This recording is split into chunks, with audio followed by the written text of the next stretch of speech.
Triple અકસ્માત રાધનપુરના મોટી પીપળી ગામ નજીક ત્રિપલ અકસ્માત સર્જાયો, એકનું મોત. રાધનપુર કંડલા નેશનલ હાઈવે પર વહેલી સવારે મોટી પીપળી નજીક આગળ જઈ રહેલા ટ્રેલર ચાલકે બ્રેક કરતા પાછળ આવી રહેલા બે ટ્રક એકબીજા સાથે અથડાતા ત્રિપલ અકસ્માત સર્જાયો હતો, જેમાં પાછળના ટ્રેલરના ડ્રાઈવર કંડક્ટર અકસ્માતમાં ઈજા થઈ હતી, જેમાં કંડક્ટરનું મોત થયું હતું.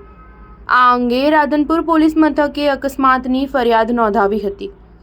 રાધનપુર તાલુકાના મોટી પીપળી ગામ નજીક રવિવારે વહેલી સવારે રાજસ્થાનથી પથ્થર પાવડર ભરીને મોરબી તરફ જઈ રહેલી ટ્રેલરની લાઇનની અચાનક આગળ જઈ રહેલા ટ્રેલરના ચાલકે બ્રેક મારતા પાછળથી અન્ય ટ્રેલર સાથે અથડાયા હતા, જેમાં ટ્રેલર નંબર RJ52GA 3278 કંડક્ટર અને ડ્રાઈવર ટ્રકના બોનેટમાં ફસાઈ જતા સ્થાનિક લોકોએ અને ક્રેન બોલાવી બહાર કાઢી તાત્કાલિક સારવાર ખસેડ્યા હતા. આ ટ્રેલરમાં આરામ કરી રહેલ ગુજ્જર બર્માલાલ ભવાનાલાલ રહે અચલાજી કા ખેડાતા માંડલગઢજી ભીલવાડાવાડા પાછળની સીટમાં આરામ કરતા હતા.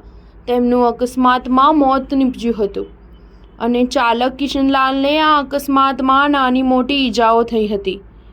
પોલીસે કિશનના નિવેદન આધારે રાધનપુર પોલીસ મથકે ઈજાગ્રસ્ત કિશનભાઈ નારણભાઈ ગુજ્જર રહે રાજસ્થાન રાધનપુર પોલીસ મથકે ટ્રેલર ચાલક RJ36GA 3644 સામે ફરિયાદ નોંધાવી હતી, તેવું રાધનપુર PI MK ચૌધરીએ જણાવ્યું હતું.